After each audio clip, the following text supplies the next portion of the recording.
And I do think that's a huge factor in why younger crowds aren't connecting with each other, because they're siloed on the phones. Yep.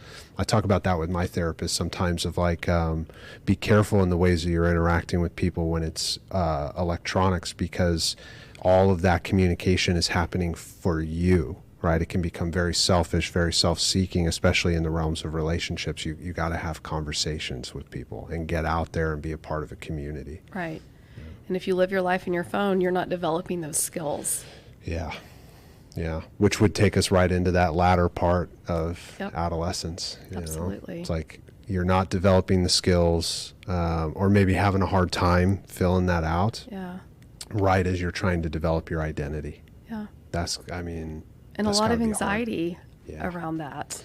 Yeah. And feeling like, I don't, are they going to judge me? What if I say something wrong? And, all of those aspects, because maybe they're not as comfortable being kind of in one-on-one situations and having just conversations with face-to-face. Yeah. Yeah. And, man, it's just, that question you asked is really good, because I think it highlights the picture of how much time it's going to take to really understand what technology has done to mental health. Right. We already know, and this is the part that trips me out, is it's such an effective tool, but we already know that the negatives outweigh the benefits for our psyche. And that's kind of freaky when you think about it. Yeah, absolutely. And I find it fascinating that the developers of all of this tech, like the big developers, are like, oh, my child's not on. They don't have a phone. They're not on social media. Yeah. Like, okay. Yeah. That's really telling.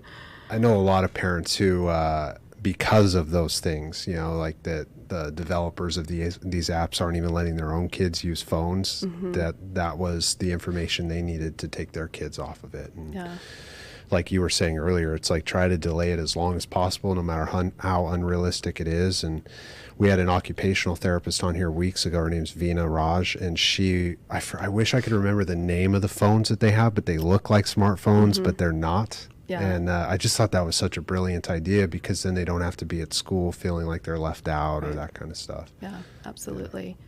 And I think even just from thinking about it from a neurological perspective and like brain development, it's their brain is going through this whole another growth. It's like akin to being a toddler.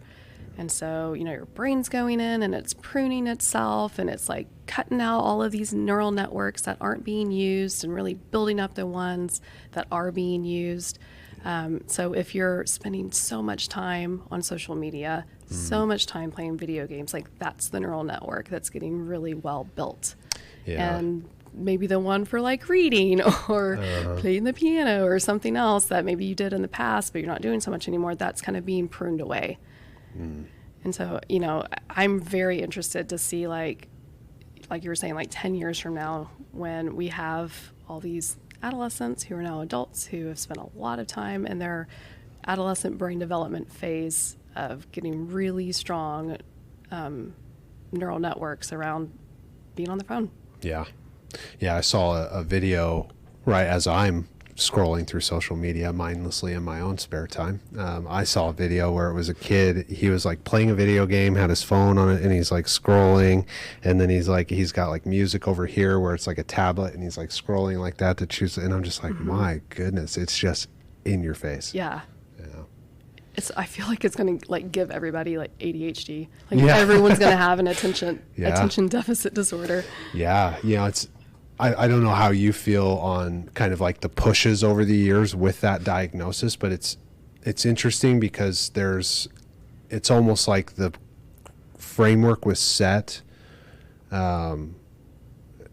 I'll tread very lightly here because we don't want a pharmaceutical company to come in and shut us down. But, the framework was set with that diagnosis, then the pharmaceuticals for like exactly what's happening now. And the reality is like there are a ton of kids out there who legitimately have these symptoms.